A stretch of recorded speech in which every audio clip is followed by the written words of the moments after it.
We're up in Dayboro, which is north of Brisbane, about 15 or 20 minutes drive, lovely little country place, and we're going to go look at a garden that a fella's got going up here. We're kind of in a valley in Dayboro, for those of you that don't know the area, and it's hot, and got a lot of rain the last couple of days, but it looks kind of green behind me at the moment, I know, but it's actually been quite dry. Anyway, we're going to go look at this bloke's garden, and we'll see what he's got, and maybe pick up a few tips for you Brisbane gardeners. Set up, you got raised bed. Oh wow, look at this.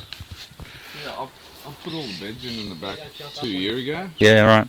And I just got hammered by everything. Yeah, right. Like bugs, Facilium wilt, bacterial wilt, Yep. spot, whatever, and I just got the jack of it. Yep. The drought and everything. Yeah. These tomatoes look pretty. No, tomatoes, strawberries look pretty good. Online looking at gardening, and this guy in States, Larry Hall. Yep. He'd done this thing, and I just sort of copied it. But over there, they've got peat moss. Yep. Which I think is better. So I had to substitute it. I got that cocoa koi from Bunnings. Yep. Yeah. So everything's buckets, pretty much. Yeah. It's just, I don't water. Because you've got this system here. Yeah, it's just, what's the name? I need water. So hang on, so how's that attached to that? Oh, hang on. So what you do is, hydroponic. Yeah. Just go get your little, you don't have to buy them, you can actually use socks or something. But you just go to hydroponics and get these net cups. Oh yeah, I know those. Yep. Yeah. So yeah, that's what's in the bottom of it. So that's how it works. Got it. I'll just put a net cup in. Yep. And if you're going to do that, I found out one problem. Yep. Took me a little while. Because it just wicks up when you make your mixture. Yep. I put down here in the cup, I put cocoa koi. Yep. Well, that's a coconut kind of. Yeah. Get in the brick. Yep. Yeah, I know it. Get in the brick, and that's it. That's your medium. I pack that in the bottom, and then I pack 1 inch on the bottom, because you find that your soil mix becomes like a bit boggy and stagnant down there. So when your plants get down there, so it just makes a little dip, and it makes a difference.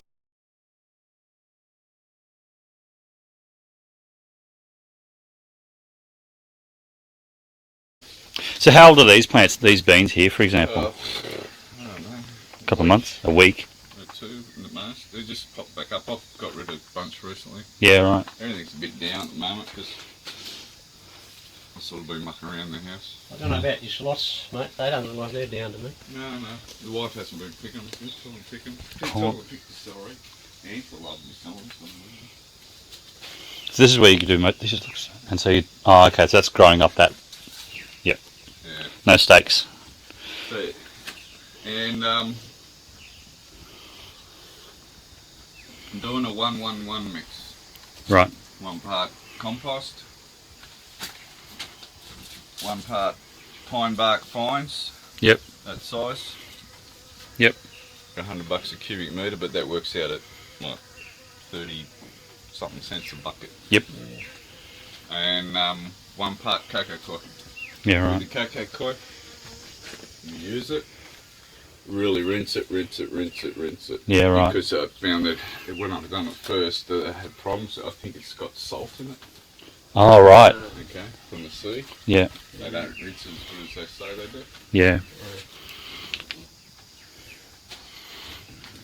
Yeah. So that you've got so you've got a whole bunch of these buckets, drilled a hole, put in that plug. Yeah, they're just all in line, and I've just got a float valve to get online. I think it lives in Manly. What's the name? And I just get them $17. Yep. That little float valve. So I just got one the other day. I'm going to get number 3. So I'm going to put these 2 in here. Yep. Put it right through, because I'm bringing that down. So I do find that I like a little bit of drip from the top. Yeah. Okay. So I'm just going to come down here and put an overflow in here, and just a bucket there, and I'll put another bucket here, So if I want to hook it up to a pump, but I'll just go Yep. dump it, and it can Let just drip. Put a drip system through just Through to there. do just like a little bit. The strawberries don't suffer from it. They look alright. Yeah. Do you keep capsicums all year, or do you kind of, do they die off? Yeah. That mix is shit. Yep. So these are not. That's an experiment. Yep. If I had that mixer, they'd be doing extremely well. Yep. They've done extremely well. That plant's got out of 10. Yeah. Capsicums. I did have a tomato in here that I kept going over winter, and it just. Yeah, right.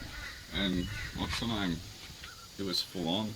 It reproduced tomatoes when it come back into spring again. Yeah, right.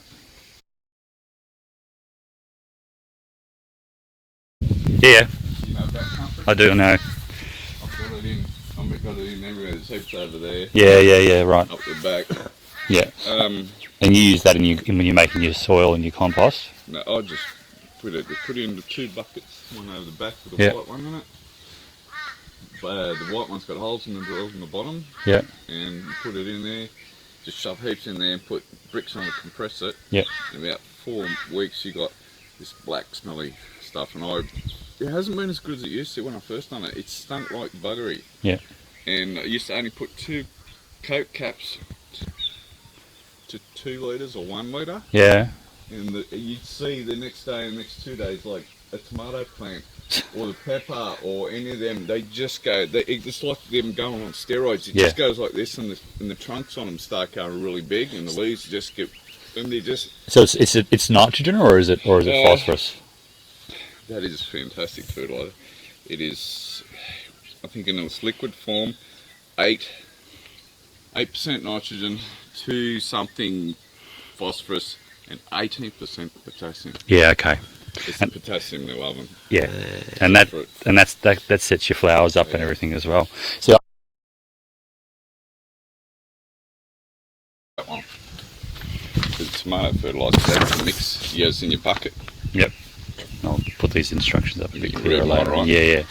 It's a little bit down the bottom. You have to 70% soil, which means potting mix. Yep. 30% of the fertilizer. So in a 10 litre bucket, your fertilizer is going to be 1.2 to 2 litres per bucket of that mix.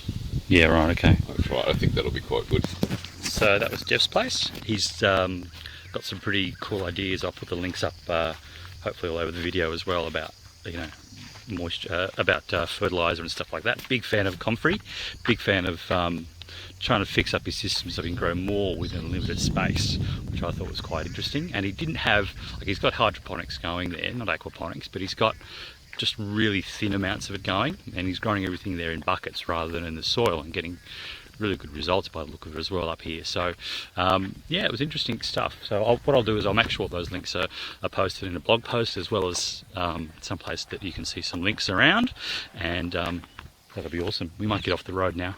We're gonna head off. Thanks for watching.